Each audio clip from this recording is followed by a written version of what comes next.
Assembly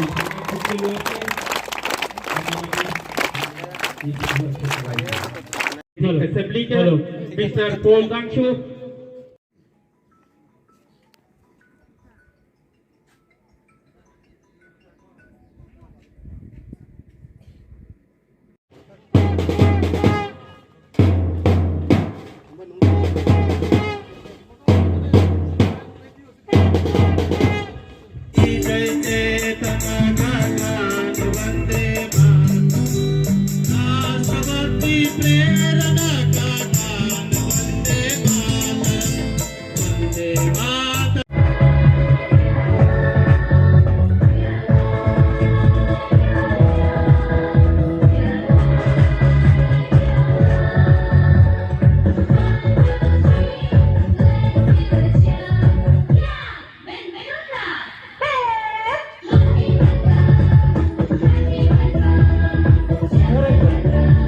देखने के लिए आए हैं।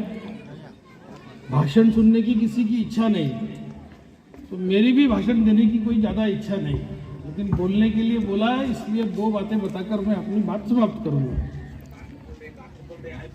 एक बात हम सबको ध्यान में रखना चाहिए कि संस्कृति के बिना, फेथ के बिना, कल्चर के बिना उन्नति नहीं हो सकती,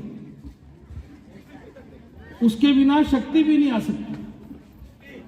दुनिया में, इतिहास में आप जाकर देख लीजिए, जिन लोगों ने, जिन समाजों ने, जिन व्यक्तियों ने अपने संस्कृति को भूल गए, वहां उनका न तो विकास हुआ न उनके पास शक्ति रही।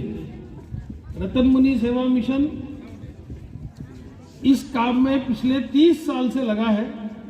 आज हमने श्रद्धांजलि भी दी। मैं जब आया त्रिपुरा में, तब हेमंतवासी त्रिपुरा, उनके निधन के बाद ही मैं उनके घर जा पाया, उससे पहले मेरी उनसे भेंट नहीं हो पाई।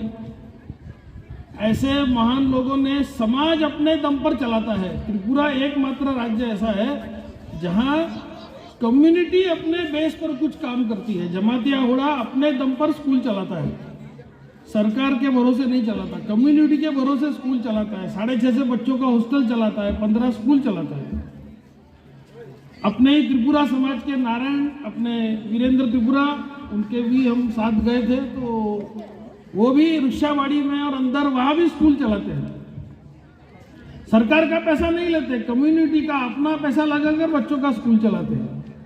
तो जो समाज अपनी संस्कृति को मानता है वो आगे बढ़ता है। रतन मुनि सेवा मिशन इस दिशा में बहुत अच्छा काम कर रहा है और अच्छी तरह से आगे बढ़े, इसमें हम सब सहयोग भी करें। मैं भी सहयोग करूंगा और आगे इसका भविष्य अच्छा हो। ये जो आज विद्यालय हमको दिखता है, इसका दृश्य और अच्छा हो, ऐसी शुभकामनाओं के साथ और मुझे यहाँ बुलाने के लिए धन्यवाद देते हुए मैं अपनी बात को समाप्त करूँ।